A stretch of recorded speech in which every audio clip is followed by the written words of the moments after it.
Bonjour à tous. Aujourd'hui, petite vidéo sur le matériel de flottaison que vous pouvez utiliser lors de vos baignades plaisir en famille.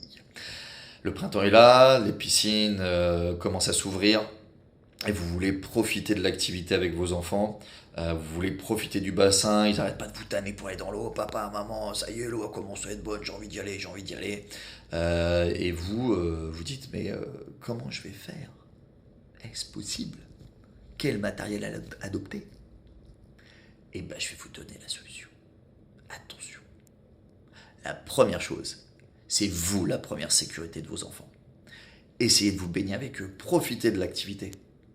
C'est vraiment l'essentiel. Et puis si à un moment donné, vous n'avez pas envie de vous baigner, eh ben, je vais vous faire des petites vidéos sur le matériel le plus adapté par rapport à l'âge. Parce que, en effet, le meilleur matériel, c'est pas forcément les brassards, les frites, les ceintures, les planches, c'est adapté en fonction de l'âge, de la morphologie, de la taille, du poids de votre enfant. Il faut vraiment essayer d'adapter le matériel. Si vous prenez des brassards, mais que votre enfant fait 70 kg, à un moment donné, il va partir sous l'eau, et s'il n'a aucune notion de natation, il va se noyer. Attention au côté émotionnel de l'activité. Attention de ne pas parler de choses comme attention, l'eau c'est dangereux, tu vas te noyer, t'as pas coulé? Évitez de mettre votre enfant dans cet état d'esprit. Parce qu'après, nous, maîtres nageurs, quand on récupère vos enfants et que vous avez tenu ce langage-là, eh ben c'est difficile de leur faire comprendre que l'eau est leur meilleure amie, qu'elle est gentille et qu'elle leur permet de flotter. Il suffit d'avoir la meilleure position possible. Ensuite, je voulais mettre l'accent sur le trop voire tout sécuritaire. Pareil, au niveau émotionnel, si vous mettez une combinaison de matériel à votre enfant, des frites, brassard, plus une planche et une ceinture, votre enfant va être dans la natation d'évitement, il va avoir la moitié du corps en dehors de l'eau, il va se dire waouh, l'eau c'est vraiment super dangereux. Donc attention à ça. Pareil, au niveau émotionnel, c'est pas top. Mais attention, tout téméraire.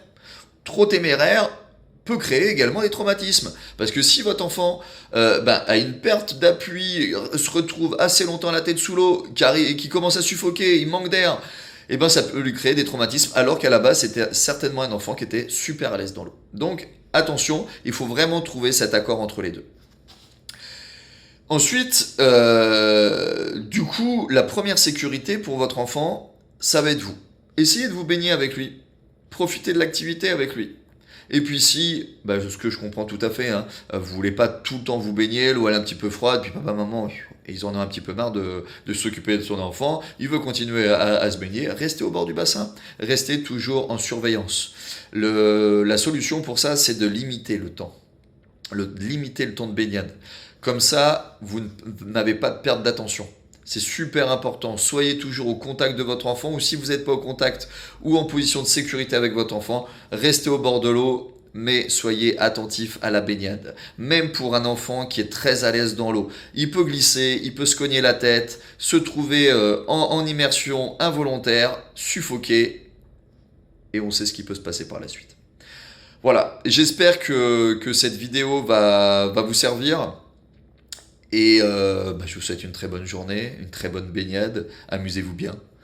Et à très bientôt. Ciao, ciao!